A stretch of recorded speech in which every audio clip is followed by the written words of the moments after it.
El sultán Suleimán, reconocido estadista, combinó las cualidades de gran comandante militar y político reflexivo, ganándose el apodo de El Magnífico. Suleimán dedicó su vida a campañas y batallas, logrando grandes conquistas que expandieron mucho el Imperio Otomano.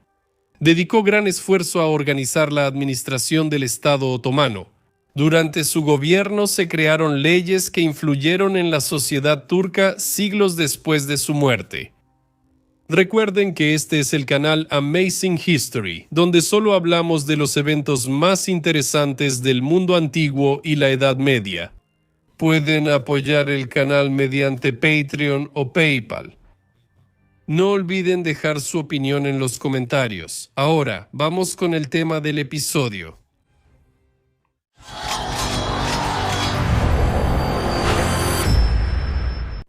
Para 1518, el Imperio Otomano, bajo Selim I, casi había duplicado su tamaño. Se anexó exitosamente el sultanato mameluco, asegurando el control de Egipto, Siria y Líbano. Gracias a los hermanos Barbarroja, Argelia pasó a ser provincia otomana, dando a los otomanos una base para invadir Italia y España. En 1520 muere el sultán Selim I y lo sucede su hijo de 20 años, Suleimán. En esa época apareció en el harén una joven esclava eslava que sería clave en el destino del sultán. Su verdadero nombre probablemente era Anastasia o Alexandra Lisovskaya, pero los europeos la llamaban Roxelana. Se cree que la joven era originaria de la actual Ucrania y fue capturada en una incursión tártara. Ibrahim Pachá, el mejor amigo de Suleimán, la compra y se la regala. Roxelana, o Hürrem Sultán, pronto ganó el cariño del príncipe Shehzade y se volvió su concubina favorita. El encanto, inteligencia y perspicacia política de Roxolana le dieron un lugar en el corazón de Suleimán y una influencia única en la corte. Regresemos a nuestro héroe. Al subir al trono, Suleimán ya tenía gran experiencia administrativa. Incluso en vida de su abuelo gobernó en Cafa y, bajo el reinado de su padre, asistió a reuniones, consejos y campañas militares. Todo esto le ayudó a involucrarse de inmediato en los asuntos del gobierno. Desde los primeros años de Suleimán, se reanudaron grandes conquistas en Europa, que no ocurrían desde su bisabuelo Mehmed II. Unas palabras sobre cómo era Europa en ese tiempo. Una de las entidades estatales más poderosas de Europa era el Sacro Imperio Romano Germánico, gobernado por Carlos V de la dinastía de los Habsburgo. También fue rey de España. El mayor rival de los Habsburgo en Europa era Francia, gobernada por Francisco I. Sus intereses se cruzaban en Italia y pronto estalló una guerra entre ambos. El reinado de Suleimán comenzó con la invasión de Hungría con el objetivo de establecer el control sobre el Danubio. Este estado debilitado, desgarrado por luchas internas, se encontraba entre el Imperio Otomano y el Sacro Imperio Romano Germánico. En 1521, los otomanos sitiaron Belgrado, entonces parte del Reino de Hungría. La guarnición defendió la fortaleza y repelió más de 20 ataques. Los cañones de Suleimán, situados en las islas frente a Belgrado, bombardeaban la ciudad constantemente y causaban graves daños a los sitiados. Con solo 400 personas en la guarnición, los habitantes de Belgrado se rindieron al vencedor. Una de las ciudadelas cristianas más importantes de Europa cayó en manos otomanas, abriendo el camino a Hungría. Pero antes de comenzar una nueva guerra contra el rey húngaro, Suleimán debía resolver otro problema, es decir, conquistar Rodas. En ese tiempo pertenecía a los caballeros de San Juan, también conocidos como los hospitalarios. Durante más de 100 años fueron una molestia para los otomanos. También practicaban la piratería, atacando barcos turcos y dificultando el control otomano del Mediterráneo. Suleimán finalmente decidió terminar con esto para fortalecer su posición en el mar Mediterráneo. No era fácil lograrlo, ya antes se había intentado tomar la isla sin éxito. La ciudadela de Rodas era la más protegida del mundo cristiano, diseñada por los mejores ingenieros italianos.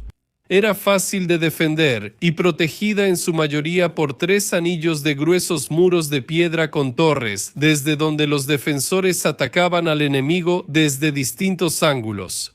Suleimán entendía que tomar una fortaleza así requeriría muchos recursos, tanto materiales como humanos. Sin embargo, seguía firme en su determinación. El gran maestre Felipe de Villiers de L'Isle-Adam sabía del asedio inminente y buscaba ayuda de líderes europeos. Sus enviados tocaron las puertas de muchos reyes, pero solo los venecianos les enviaron parte de la guarnición desde Chipre como ayuda. La conquista de Rodas era impensable sin una flota poderosa, la cual fue reconstruida principalmente para el verano de 1522. En junio, el escuadrón turco, bajo el mando de Mustafa Pasha, compuesto por 300 embarcaciones de vela y llevando a bordo 10.000 soldados de infantería de marina, se acercó a la isla. Al mismo tiempo, la costa de Asia Menor frente a Rodas fue ocupada por 100.000 soldados turcos al mando de Suleimán. A finales de julio, el ejército cruzó a la isla e inició el asedio de la ciudadela, bloqueando y aislando por completo la isla del exterior. El ejército de Suleimán incluía obreros, ingenieros, infantería y genízaros de élite. En comparación, las fuerzas defensoras de Rodas, bajo el mando del Gran Maestre, sumaban alrededor de 7.000 soldados, de los cuales solo 700 eran verdaderos caballeros de San Juan, mientras que el resto eran venecianos y la población griega local de la isla. Cuando llegaron los otomanos, los hospitalarios ya estaban listos para el asedio. Para la llegada de Suleimán, se colocó una gran cadena de hierro a través de la bahía, haciendo la ciudad inaccesible desde el mar. Suleimán se instaló en una lujosa tienda, fuera del alcance de los disparos. Solo entonces comenzó formalmente el asedio. A inicios de agosto, los otomanos bombardearon las murallas con armas de asedio. Desde bombardas que destruían muros con grandes proyectiles, hasta bombas incendiarias lanzadas para causar caos y muerte en la ciudad. A pesar de esto, las murallas de la fortaleza, magistralmente diseñadas, se mantenían firmes. Durante el bombardeo, las tropas otomanas cavaron y crearon una red de trincheras defensivas y empalizadas de madera que rodeaban la fortaleza. Para debilitar la defensa, zapadores otomanos excavaron túneles para colocar minas bajo los muros. Avanzaban lentamente, metro a metro cavaban trincheras hacia las murallas de la ciudad y se protegían con tablones de madera y pieles de animales. Muchos zapadores cayeron por disparos precisos de los defensores. El 4 de septiembre lograron detonar 2 minas bajo el baluarte inglés. Como resultado, un tramo de muro de 11 metros se derrumbó y cubrió el foso frente a él. La infantería otomana avanzó por la brecha en la defensa de la compañía Brecha y logró hacer retroceder a los defensores de Rodas. Pusieron banderas en las murallas para celebrar la victoria, pero no ocurrió. Por la brecha, llena de turcos, la artillería de los rodios comenzó a disparar metralla desde la fortaleza. Fueron rechazados de inmediato por el contraataque de los caballeros y del maestro Villiers de L'Isle-Adam. 2 veces más los otomanos atacaron la brecha, pero cada vez los caballeros mantenían sus posiciones. Ambos bandos tuvieron grandes pérdidas en este enfrentamiento. A finales de septiembre, la moral de los otomanos comenzó a decaer. El 19 de septiembre, espías otomanos informaron al sultán que el bastión de Castilla estaba menos protegido de lo pensado. No tenía muros internos ni contraminas. Con una nueva determinación, el sultán ordenó reanudar el asalto a gran escala en esas partes de las murallas de la fortaleza. Mustafa Pachá lideró el ataque. El bombardeo sorprendió a los caballeros y las fuerzas otomanas superaron los muros del bastión. Estalló el caos con un feroz combate entre genízaros y caballeros disciplinados. El bastión cambió de manos 2 veces, pero finalmente los otomanos fueron expulsados. Molesto por el fracaso, el sultán casi ejecuta a Mustafa Pachá, pero lo perdona y lo sustituye por Ahmed Pachá, un ingeniero militar experimentado. Los combates siguieron en octubre, sobre todo cerca del muro caído del bastión inglés. Los caballeros y sus súbditos rodios lograban contener a los genízaros, pero cada incursión costaba vidas valiosas.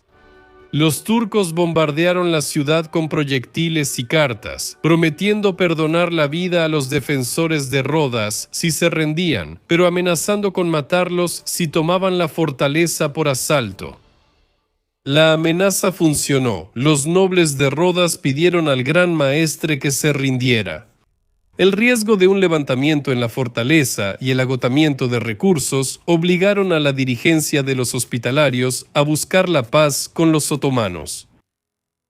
El 11 de diciembre comenzaron las negociaciones de paz. Suleimán ofreció comida y protección a la población de Rodas si se rendían. Muerte o esclavitud en caso de que fuera necesario tomar la ciudad por la fuerza. Las negociaciones se detuvieron porque los hospitalarios exigieron garantías al sultán, quien ordenó seguir bombardeando la ciudad.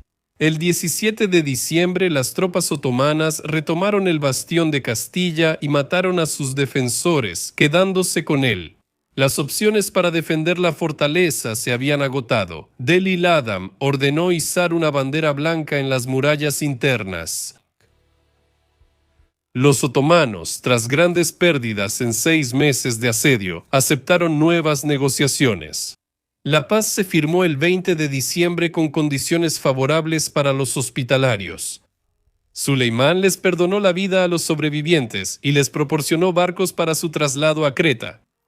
A los habitantes de Rodas se les prometió protección contra saqueos, profanación de iglesias y exención de impuestos otomanos por 5 años. Después de su partida, las fuentes occidentales y turcas difieren en cuanto a lo que sucedió después. Las fuentes occidentales afirman que después siguió el saqueo de la ciudad y que la iglesia de San Juan fue convertida en mezquita. Las fuentes varían sobre las bajas otomanas, estimando desde varios miles hasta 30.000 soldados. La consecuencia de la toma de Rodas por los otomanos fue su supremacía total en el mar Mediterráneo oriental. Ahora el sultán Suleimán podía dirigir su mirada al corazón de Europa. Los otomanos intentaron conquistar Europa central desde la época del sultán Mehmed II. Suleimán primero sabía que el reino de Hungría era la puerta a Europa, donde las grandes potencias estaban en enemistad constante. Esto significaba que los húngaros no recibirían ayuda ante la inminente invasión otomana.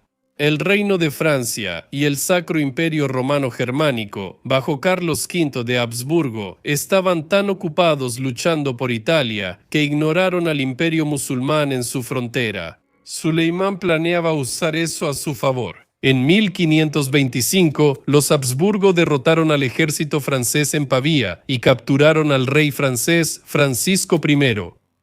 Él se vio obligado a hacer concesiones territoriales y renunciar a sus reclamaciones sobre Italia. Al rey francés no le convenía esa situación y buscaba oportunidades para fastidiar a los Habsburgo. La mejor forma era aliarse con el Imperio Otomano, sin importar que fueran musulmanes. Francisco le propuso a Suleimán aliarse contra los Habsburgo, lo que sorprendió a toda Europa. Al sultán otomano le fascinaba esa idea. La nueva alianza le dio un motivo extra para acabar lo iniciado en 1521 al capturar Belgrado. Además, la alianza con Francia aumentaba su legitimidad como emperador europeo y le daba un pretexto para llevar a cabo la invasión que ya tenía planeada. Para que Suleimán pudiera atacar el territorio de los Habsburgo, como querían los franceses, primero tenía que pasar por Hungría, así que empezó a reunir un ejército para la invasión. Para entonces, el reino de Hungría estaba en decadencia. Internamente, estaba desgarrado por disputas feudales entre magnates, levantamientos campesinos y la resistencia de minorías nacionales a la modernización. Y desde el exterior, por los intentos de los Habsburgo austriacos de incluir Hungría en sus dominios. En 1516, el joven Luis II subió al trono húngaro. Con el tiempo, comprendió la amenaza otomana, pero sus llamados a la unidad fueron ignorados porque campesinos, señores y la Casa Real de Hungría estaban en conflicto. El país estaba dividido y vulnerable. En abril de 1526, un ejército turco de 100.000 hombres y 300 piezas de artillería, liderado por Suleimán y su favorito, el gran visir Ibrahim Pachá, salió de Constantinopla. Cerca de Belgrado se unieron a ellos el Sanjak Bey, Bosnia y Alemania. Una flota de 800 pequeñas embarcaciones de remo con jenízaros remontó el Danubio. A mediados de julio, el ejército turco llegó a la fortaleza de Petrovaradin. La guarnición resistió heroicamente, pero los turcos cavaron un túnel bajo el muro y lo hicieron explotar. Por la brecha entraron a la fortaleza y mataron a casi todos los defensores. Suleimán tomó la siguiente fortaleza y campamento el 8 de agosto sin gran resistencia. La batalla principal por las tierras de Hungría ocurrió el 29 de agosto de 1526 cerca de Mohacs, en una llanura en la margen derecha del Danubio. El ejército húngaro era mucho más pequeño que el turco en número y armamento. El rey Lajos solo contaba con 25.000 soldados y 80 cañones. Sin embargo, sin esperar la llegada de los regimientos de Transilvania, el rey lanzó a todo su ejército al ataque. Suleimán dejó que la caballería húngara atravesara la primera línea turca. Cuando los húngaros combatieron con los jenízaros, las baterías turcas abrieron fuego inesperadamente. Miles de húngaros murieron, permitiendo a los jenízaros rodear y destruir al ejército húngaro. La batalla fue una gran victoria para Suleimán y una catástrofe para los húngaros. Cuando la batalla parecía perdida, el rey Lajos intentó huir. En la confusión, el caballo lo arrojó a un arroyo y la armadura lo arrastró a una tumba acuática. Aunque las fuentes varían, se reconoce generalmente que en esta batalla murieron entre 14 y 20.000 soldados húngaros y miles fueron capturados y decapitados al día siguiente. Los otomanos perdieron solo entre 1.000 y 2.000 hombres. Hasta hoy, la batalla de Mohacs sigue siendo una tragedia nacional para los húngaros. Suleimán no podía creer que hubiera logrado destruir tan rápido a todo el ejército húngaro. Él esperaba más del reino, que alguna vez fue un oponente fuerte y temible. Suleimán mantuvo a sus tropas en Mohacs varios días tras la batalla, esperando refuerzos enemigos. Al no aparecer, avanzó a la capital, Buda, y la tomó casi sin resistencia. Durante esta campaña ocurre el ascenso de Ibrahim Pachá, amigo cercano y gran visir de Suleimán. Él gana gran influencia y se vuelve la segunda persona más importante del Imperio Otomano. Después de la batalla, los nobles húngaros estaban tan divididos y llenos de pánico que se separaron en dos bandos, cada uno eligiendo a su propio rey. Uno fue Fernando I de Austria, hermano del emperador del Sacro Imperio Romano Germánico, Carlos V. El otro fue el príncipe de Transilvania, János Zápolya. Con el apoyo de los Habsburgo, Fernando aprovechó el vacío de poder que surgió y tomó los territorios húngaros en Bohemia, arrebatándole a János la parte noroeste de Hungría. El príncipe de Transilvania tuvo que aliarse con Suleimán y aceptar la dependencia vasalla de los otomanos, quienes dominaron su reino. Zápolya enviaba cartas a Suleimán pidiéndole que expulsara a los austriacos. El sultán respondió rápido y en la primavera de 1529 inició su tercera campaña en Hungría. De esta manera, Hungría se convirtió en el lugar de enfrentamiento de dos imperios, el otomano y el de los Habsburgo. El gran ejército de Suleimán, con 120.000 hombres, reunía guerreros de todos los grupos étnicos cristianos y musulmanes del imperio. La campaña otomana al norte tuvo dificultades. Las lluvias primaverales hicieron que numerosos cañones se atascaran en el barro y causando la muerte masiva de camellos poco adaptados a la humedad. A pesar de las dificultades, al unirse con 6.000 hombres de Zápolya, los otomanos arrasaron Hungría como un tsunami. Iban conquistando ciudad tras ciudad, anulando las conquistas de Fernando. En agosto, Suleimán tomó la capital, Buda, y restauró a János Zápolya en el trono. Después, los otomanos avanzaron por el Danubio, invadieron Austria y el 28 de septiembre iniciaron el asedio de Viena. No fue tarea sencilla. Poco antes, Carlos V envió 17.000 mercenarios para defender Viena. Este grupo consistía principalmente en lansquenetes, soldados profesionales y de élite de Alemania, famosos por su vestimenta extravagante. Nicolás von Salm, un veterano soldado de 70 años, los comandaba. De inmediato comenzó a reforzar las murallas de la ciudad y tapiar las puertas. Los suburbios fuera de la ciudadela fueron demolidos, dejando a las tropas otomanas sin cobertura. Se levantaron grandes baluartes de tierra en las murallas para dar a los defensores mayor radio de tiro. Reabastecieron los almacenes y llenaron los pozos de agua. Viena estaba lista para el asedio.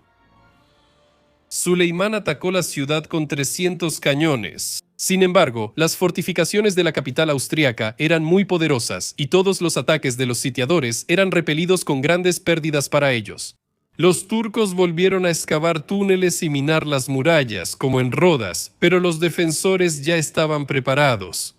Colocando un balde con agua en los sótanos a lo largo de las murallas de la ciudad, pudieron determinar por las vibraciones del agua exactamente dónde los otomanos estaban cavando túneles. El 8 de octubre, los lansquenetes entraron en las trincheras, mataron a muchos turcos y detonaron las minas antes de que llegaran a las murallas. Los mercenarios alemanes también sufrieron muchas bajas al retirarse por los túneles. A pesar de sus esfuerzos, una de las minas explotó demasiado cerca de la ciudad, creando una brecha en la muralla. Los otomanos vieron esto como una oportunidad y lanzaron un ataque. Durante 3 días, los jenízaros intentaron entrar por la brecha, pero fueron rechazados. Luego comenzaron los problemas en el campamento de Suleimán, y la moral otomana bajó. Se estaban quedando sin comida, y sus comandantes tuvieron que recurrir a la pena de muerte para evitar que desertaran. Por su parte, los jenízaros mostraban descontento y preguntaban si el asedio seguiría. Suleimán reunió un consejo y ordenó un asalto final a las murallas de la ciudad. El 14 de octubre toda la fuerza se desató. El ejército otomano se lanzó contra las murallas de la ciudad. Sin embargo, no pudieron romperlas. Los artilleros austriacos atacaron desde las murallas de la ciudad a los que avanzaban, mientras que los disciplinados lansquenetes mantenían la línea con su firme formación de piqueros y descargas de arcabuces. Unas horas después, los otomanos vieron inútil avanzar y ordenaron la retirada. Al día siguiente, una intensa nevada cubrió el campamento otomano, haciendo imposible continuar el asedio. El 16 de octubre el sultán ordenó retirarse de Viena. Los cristianos vieron la nevada como intervención divina. Se desconocen las pérdidas de los defensores, aunque se cree que fueron graves. Viena fue salvada. Fernando I no tuvo fuerzas para aprovechar el éxito ni liberar Buda. Aunque Suleimán no tomó Viena, presentó la campaña como un éxito a su pueblo. Al final, anuló la conquista territorial de los Habsburgo en Hungría y restableció su dominio allí. Era claro que el enfrentamiento seguiría y el sultán no se conformaría. Su cuarta campaña húngara, en 1532-1533, tampoco trajo éxitos significativos. Los oponentes, cansados de la guerra, firmaron un tratado de paz en julio de 1533, según el cual el oeste y el noroeste de Hungría pasaron a Austria. Y Fernando se comprometió a pagar un tributo anual al sultán y prometió no atacar la Hungría oriental, donde el poder estaba en manos del vasallo del sultán, János Szápulyai. Este tratado significaba la división de Hungría. La paz firmada con Austria le dio a Suleimán libertad de acción para la guerra en el este, donde se encontraba el estado de los safávidas. Entre los otomanos y los safávidas existía una antigua rivalidad por el control de territorios importantes en el Medio Oriente, en particular sobre Anatolia, Irak y el Cáucaso Sur. La rivalidad se intensificó por motivos religiosos. Los otomanos eran sunitas y los safávidas, chiitas. Los otomanos los consideraban una amenaza religiosa y política. Los safávidas promovían rebeliones chiitas en el Imperio Otomano, sobre todo en Anatolia Oriental. Por eso, Suleimán decidió acabar con sus vecinos iraníes y, al mismo tiempo, expandir las fronteras de su imperio hacia el este.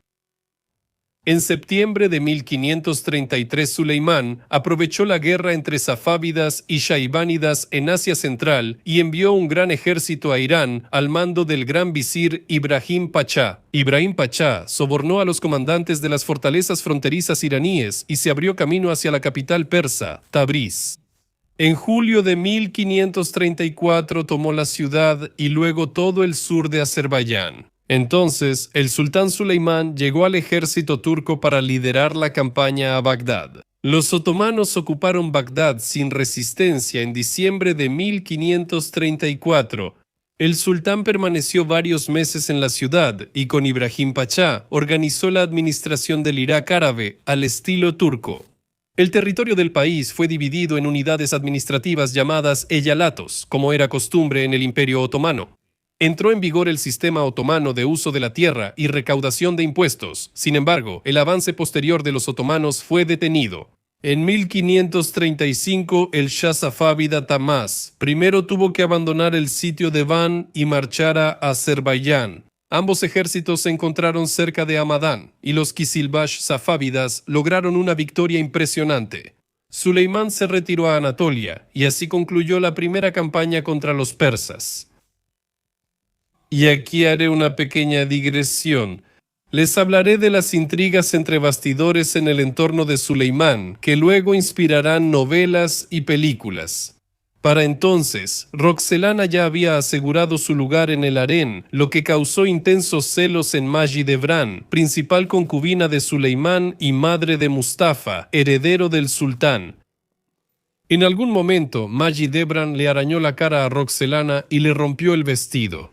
El sultán se enteró de esto, se enojó con Majidebran y la mandó lejos. Tras esto ocurre algo increíble. Roxelana se vuelve la esposa legítima del sultán. Para que lo entiendan, los sultanes otomanos nunca antes se habían casado, tenían un montón de concubinas, y con eso, en principio, les bastaba. Y mientras más hijos le daba Jurem al sultán, mayor era su influencia en la corte otomana. La única persona que impedía el ascenso de Roxelana era Ibrahim Pachá. A través de intrigas secretas, ella empezó a poner a Suleimán en contra de su mejor amigo. Circularon rumores de que Ibrahim Pachá negociaba en secreto con los persas, tomaba decisiones no autorizadas y robaba. Sin embargo, según una versión, Suleimán perdió la paciencia cuando Ibrahim Pachá ejecutó a Iskander Chelebi durante la campaña persa. Ibrahim, otro hombre de confianza del sultán. La sentencia de muerte para Ibrahim fue dictada y una mañana lo hallaron estrangulado en su habitación. De esta manera, Roxelana se convirtió en la única que podía influir en el sultán. La lucha contra los Habsburgo en Occidente no solo fue militar en tierra. Además de Europa, el norte de África fue un importante teatro militar. Ya en 1533 el sultán, consciente de la importancia de controlar el Mediterráneo, comenzó a aumentar su flota.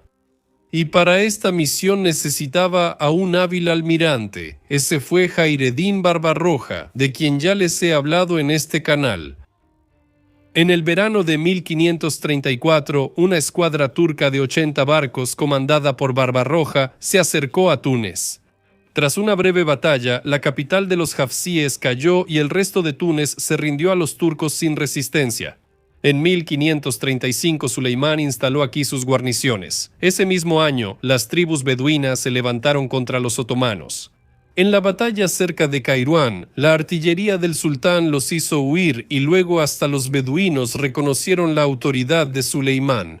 Pero esta vez, los turcos no pudieron mantenerlo conquistado. En julio, una gran flota de Carlos V llegó a Túnez con 30.000 soldados y expulsó a los otomanos.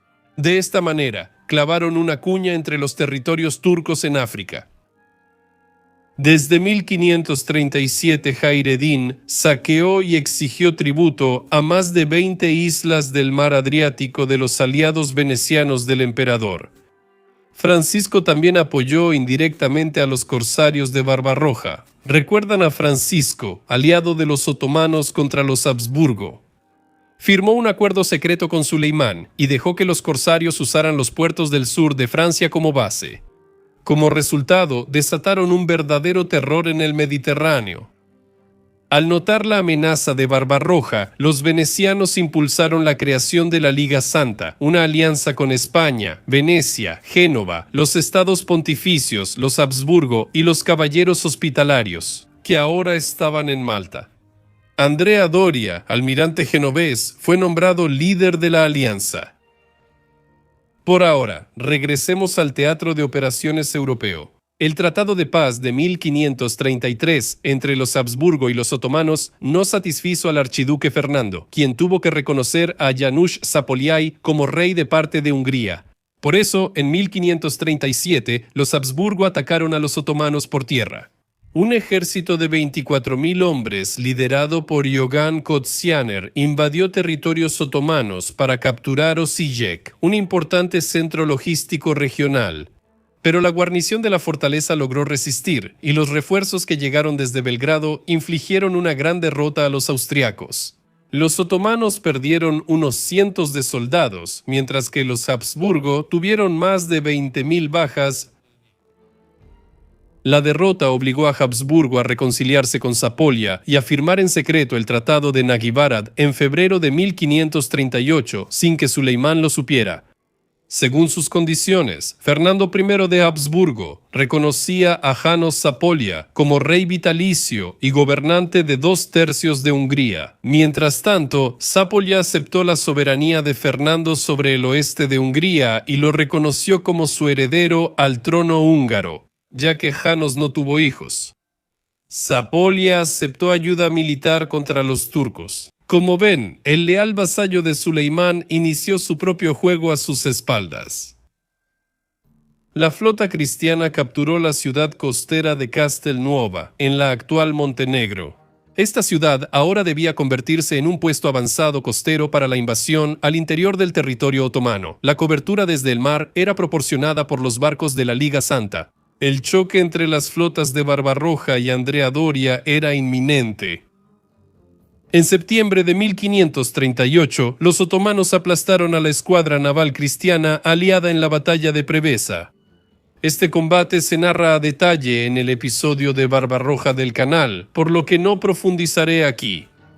En 1538, Suleimán inició una campaña en Moldavia. El motivo fue la relación secreta del voivoda de Moldavia, Petru Rareș, con Fernando de Austria. Con miles de soldados del Khan de Crimea, el ejército otomano conquistó y saqueó el país.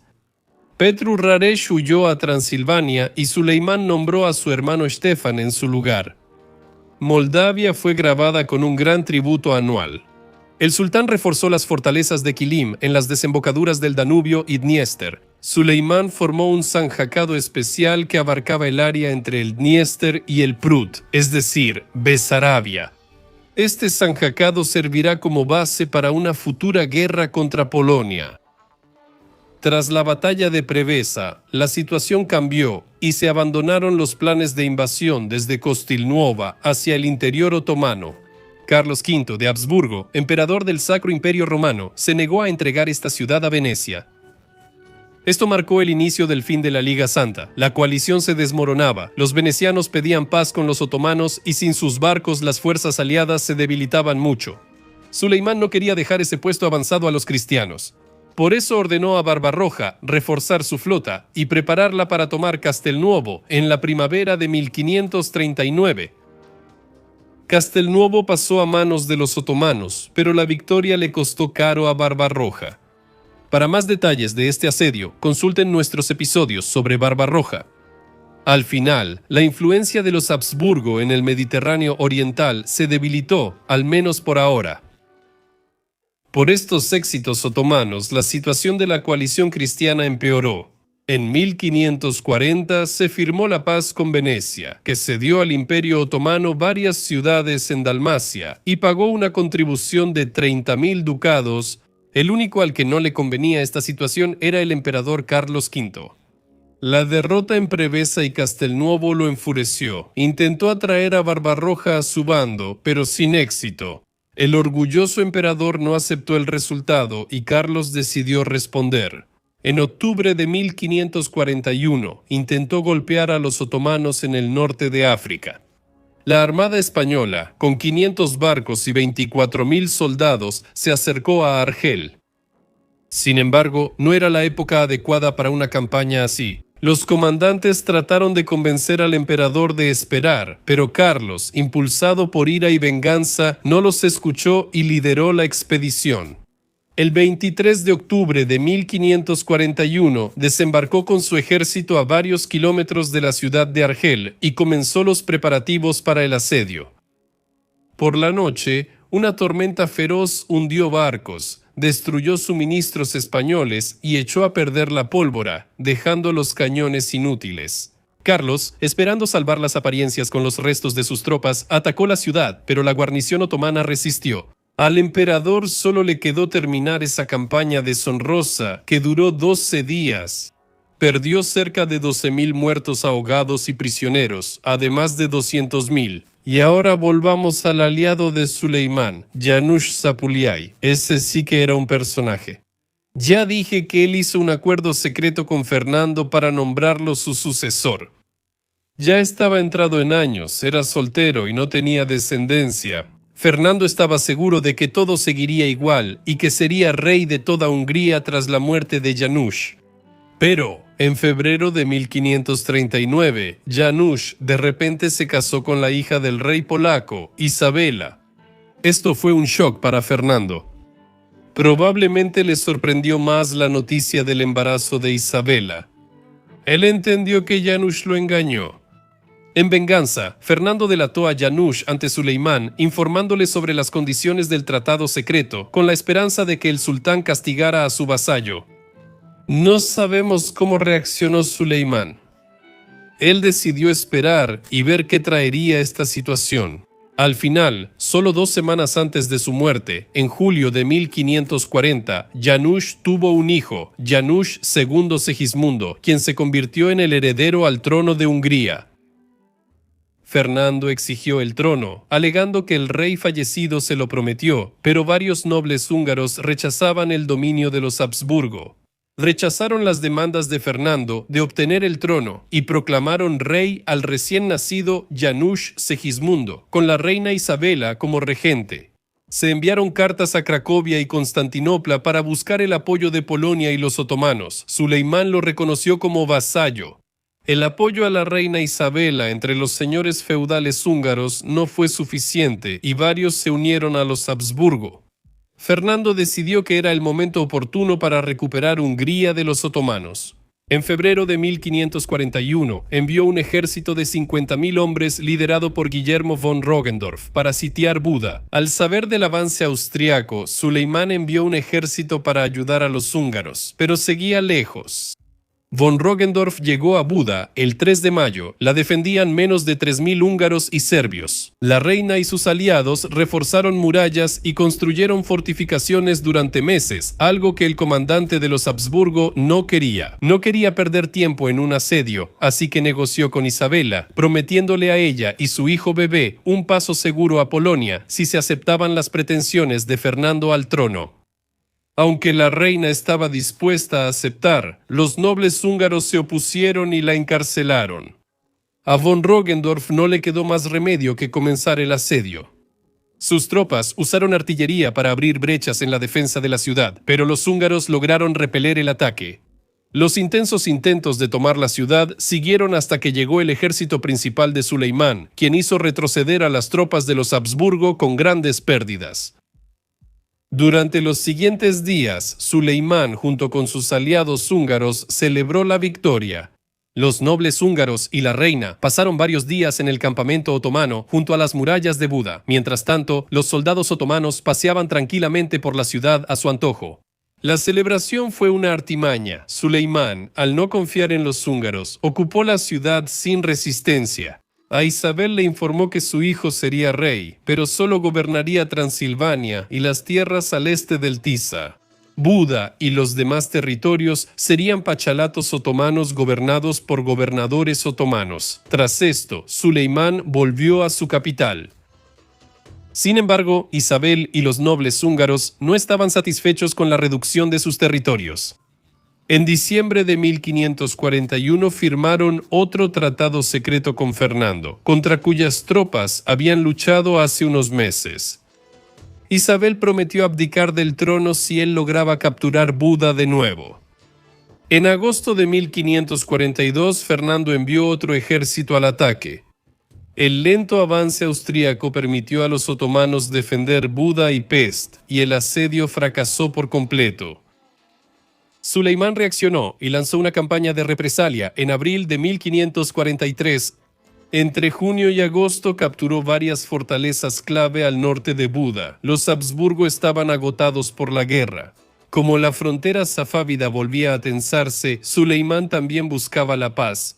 Por eso, en 1545, se firmó una tregua mediada por el rey francés Francisco I, aliado de larga data de Suleimán.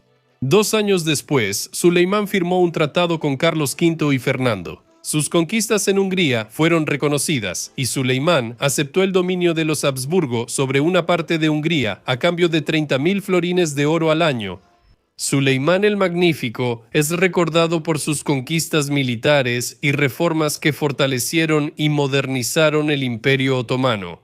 Suleimán buscaba crear un sistema legal justo, lo que le valió el apodo de Kanuni, es decir, el legislador.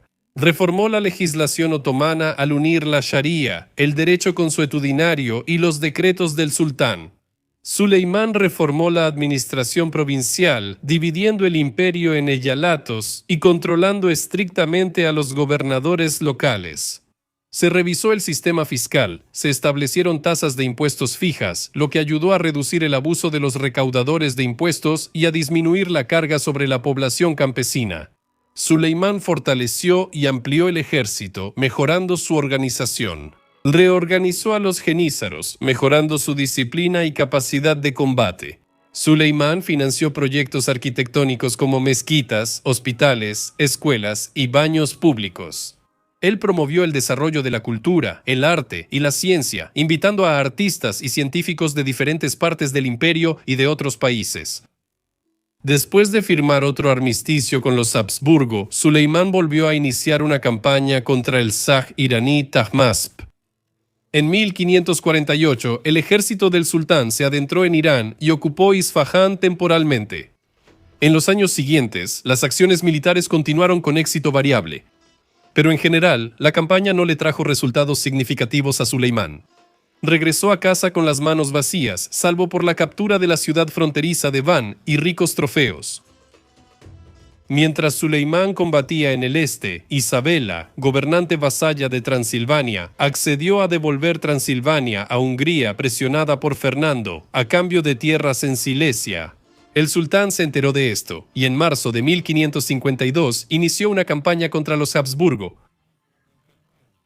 Como era de esperarse, los puestos avanzados y fortalezas caían fácilmente ante la fuerza superior de los otomanos. En septiembre llegaron a la fortaleza de Eger y acamparon cerca, preparándose para el asedio. Pocos esperaban que la guarnición de la fortaleza, compuesta por solo unos 2.000 hombres bajo el mando del comandante István Dobó, de 50 años, ofreciera una resistencia seria. Los hombres y mujeres que estaban en la fortaleza eran húngaros nativos. Aunque juraron lealtad al rey Fernando, no peleaban por gloria, sino para proteger su hogar. Los otomanos esperaban ganar fácilmente, pero la valentía de los defensores de la fortaleza les permitió repeler repetidos ataques enemigos. Se usaron granadas, bombas primitivas mortales del tamaño de un barril de pólvora y una rueda de molino llena de pólvora, azufre y piedras contra los atacantes. Las hicieron rodar hacia las filas otomanas y las detonaron. Durante 39 días los defensores repelieron ataques de fuerzas enemigas superiores. Aunque la torre de pólvora explotó y causó daños, los otomanos no lograron entrar al castillo. Mientras tanto, la moral en el campamento otomano estaba en su punto más bajo. Las raciones de alimentos fueron reducidas. Comenzaron las lluvias otoñales torrenciales, que convirtieron las condiciones de vida en el campamento en un verdadero infierno. El ejército otomano tuvo que retirarse al final. A pesar de todo, los defensores húngaros de Eger vencieron. Gracias a su heroísmo, los Habsburgo mantuvieron sus posiciones en el norte de Hungría, y Suleimán, una vez más, no logró expulsar de esta región a sus persistentes rivales. Por otro lado, la campaña otomana de 1552 sí tuvo éxito, ya que capturaron otras 24 fortalezas de los Habsburgo. Mientras los otomanos luchaban contra los Habsburgo, el Zak safávida Tahmasp reapareció en la frontera oriental. Ese mismo año, en 1552, él emprendió una campaña con el objetivo de recuperar los territorios que se habían perdido recientemente. En respuesta, Suleimán nombró a su gran visir Rustem Pachá como comandante, y a finales de septiembre de 1552 lo envió a Anatolia para reunir y organizar las tropas. La salud del sultán no era buena. Entre los genízaros que apoyaban al príncipe Mustafa, el hijo mayor del sultán, comenzaron los disturbios. De nuevo regresamos a Roxelana. Ella entendía que Mustafa, siendo el hijo mayor y popular entre el ejército y el pueblo, se convertiría en el probable heredero al trono. Esto le preocupó, pues Mustafa podría deshacerse de Roxelana y sus hijos. Ella, como madre, deseaba ver en el trono solo a sus propios hijos, de los cuales para ese momento solo quedaban dos, Selim y Bayazid. Por eso, Roxelana, con la ayuda de su aliado Rustem Pasha, organizó una campaña para desacreditar a Mustafa, convenciendo a Suleimán de que su hijo estaba tramando una conspiración para tomar el poder. En agosto de 1553, tras finalizar los preparativos otomanos para la guerra contra los persas, el sultán y su ejército partieron de Constantinopla hacia el este. El sultán ordenó al príncipe Mustafa unirse a él en Ereğli, donde el ejército acamparía. Mustafa llegó con sus tropas y saludó a su padre, expresando su obediencia. Suleimán estaba molesto por sus supuestas acciones rebeldes.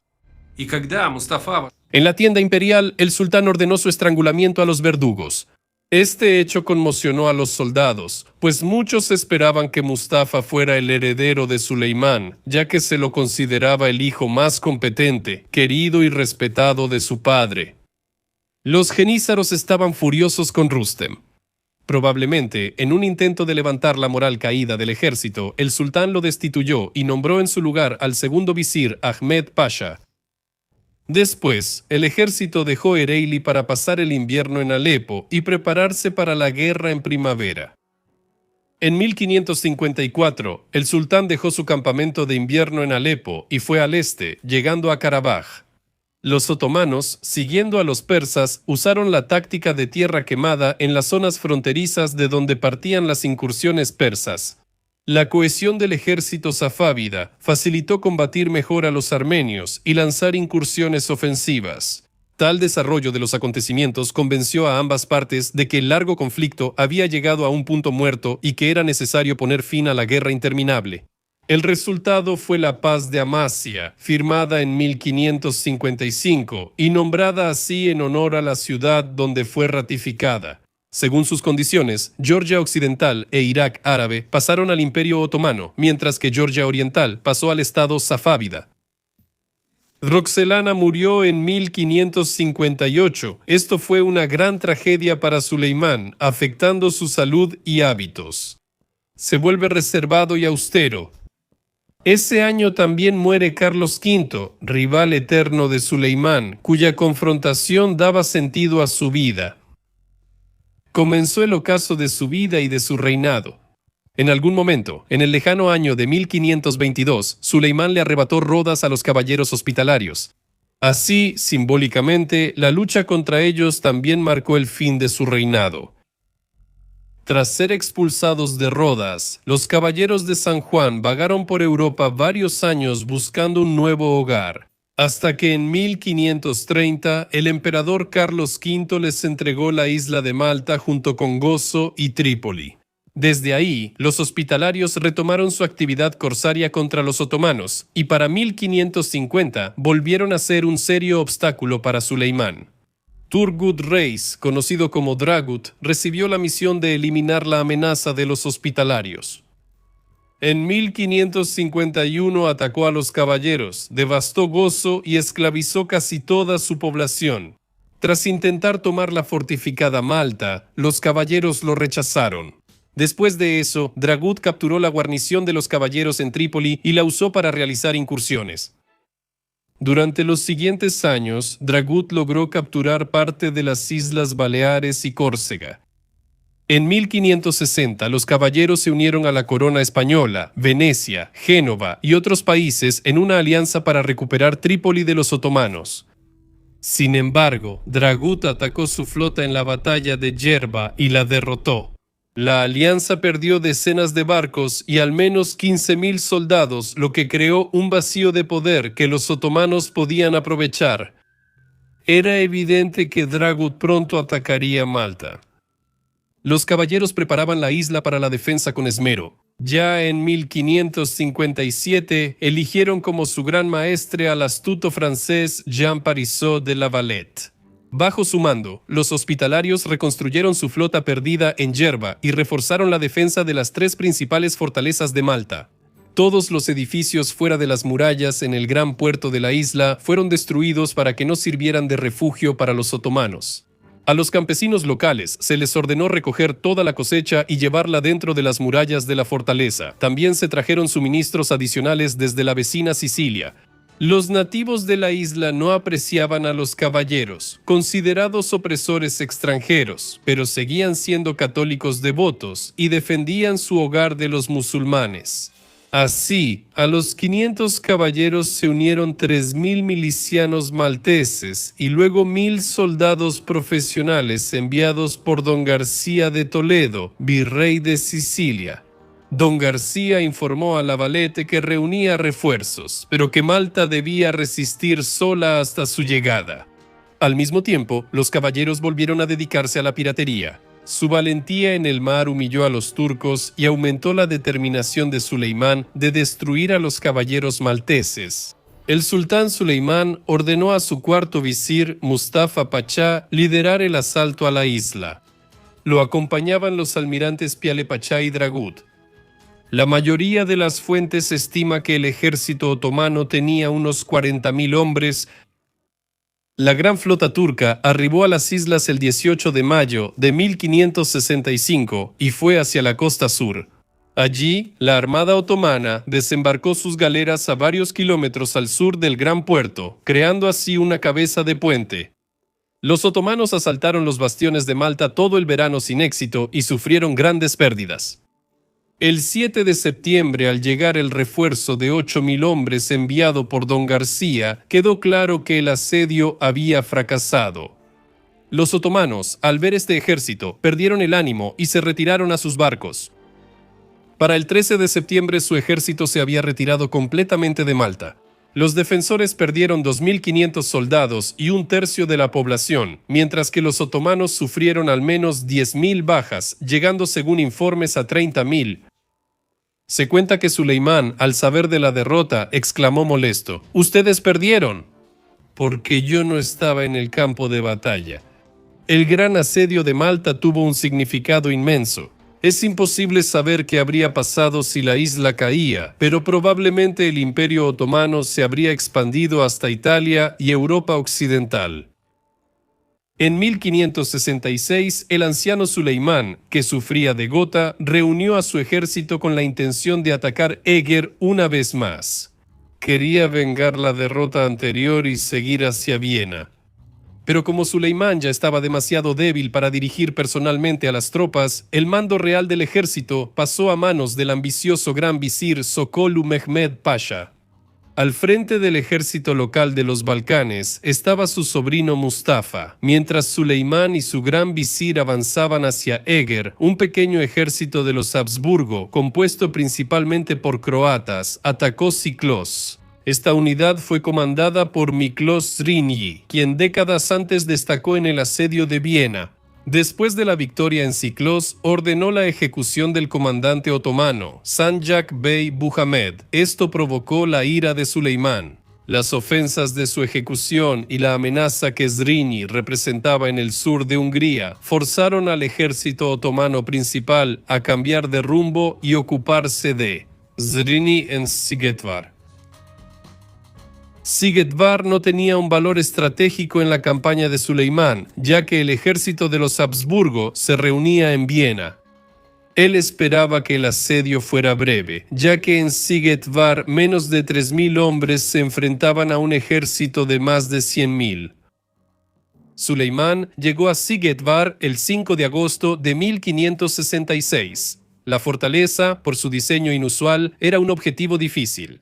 Estaba dividida en 3 partes: la ciudad vieja, la ciudad nueva y la ciudadela.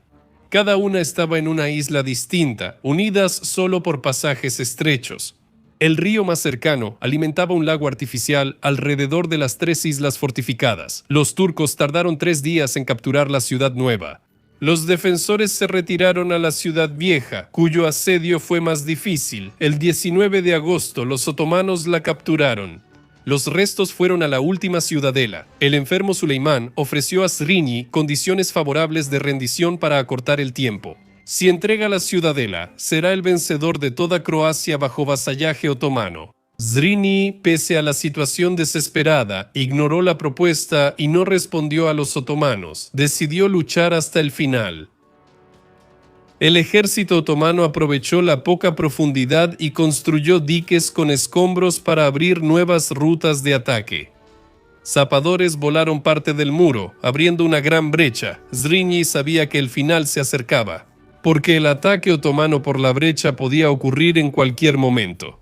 Ya sin fuerzas no podrían resistir. Pero para su sorpresa hubo calma. Por alguna razón, el ejército otomano seguía en su lugar. No había señal para atacar. Para los soldados rasos otomanos, la demora también era un misterio. Solo Sokolu Mehmed Pasha y su círculo más cercano conocían la verdadera razón de la demora. Suleimán el Magnífico murió en su tienda a la edad de 72 años. Por temor a que la noticia de su muerte pudiera minar la moral, Mehmed la mantuvo en secreto durante 48 días. Incluso hizo que estrangularan al médico personal del sultán. Zrinyi decidió aprovechar la pausa y escapar con las fuerzas restantes de la trampa, pero este intento desesperado estaba condenado al fracaso. Su cuerpo fue decapitado y la cabeza enviada como trofeo al nuevo sultán, que era Selim, hijo de Roxelana. El reinado de Suleimán el Magnífico fue uno de los periodos más brillantes del Imperio Otomano. Sus campañas militares ampliaron notablemente las fronteras del imperio, sumando territorios en los Balcanes, el norte de África y Medio Oriente. La política interna de Suleimán fortaleció el poder central, impulsó reformas legales y desarrolló infraestructura, lo que favoreció la economía y la cultura. A la vez, su gobierno sentó bases para futuros conflictos y desafíos que el Imperio Otomano enfrentó siglos después. Pero de eso hablaremos en otra ocasión, ¿de acuerdo? Eso es todo por ahora. Gracias por vernos y hasta los próximos episodios en este canal. Adiós.